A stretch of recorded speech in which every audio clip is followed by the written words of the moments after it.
اور رمضان المبارک ہمارے پاس ایک مہمان آتا ہے، ہمارے پاس گھروں میں بھی مہمان آتے ہیں، اور میزبان اپنے استطاعت کے مطابق مہمان کی خدمت کرتا ہے۔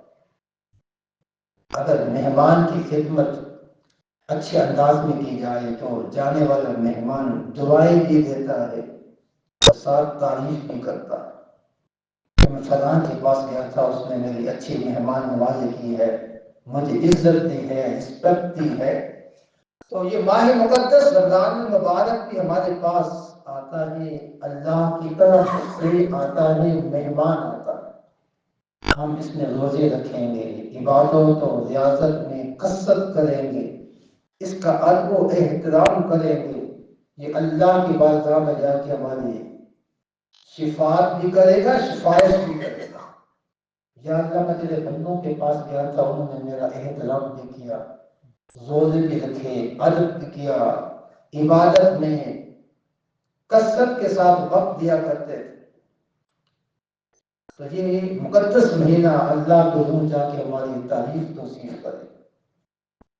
لہذا جو ہے یہ ماہ مقدس آنے والا ہے، اس آنے سے پہلے ہم اپنے آپ کو تیار کریں، یہ نیت کر لیں کہ ہم نے اس کے روزے رکھنے ہیں۔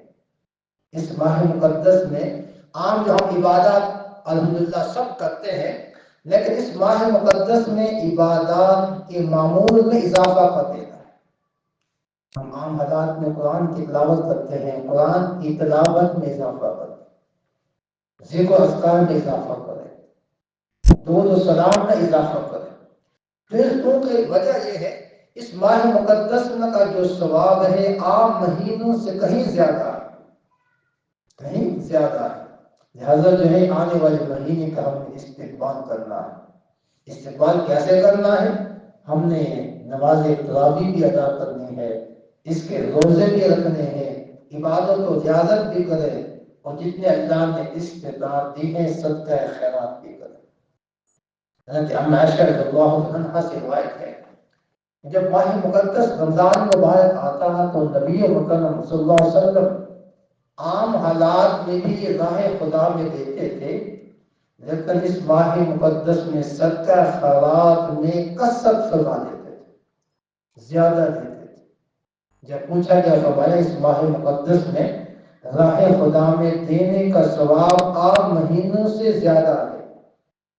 جیسے نفل کا ثواب فرض کے برابر ہے، اور فرض کا ثواب جو ہے وہ 70 فرائض کے برابر ہے، اسی طرح صدقہ خیرات کا ثواب بھی عام مہینوں سے اللہ زیادہ عطا کر دیتا ہے۔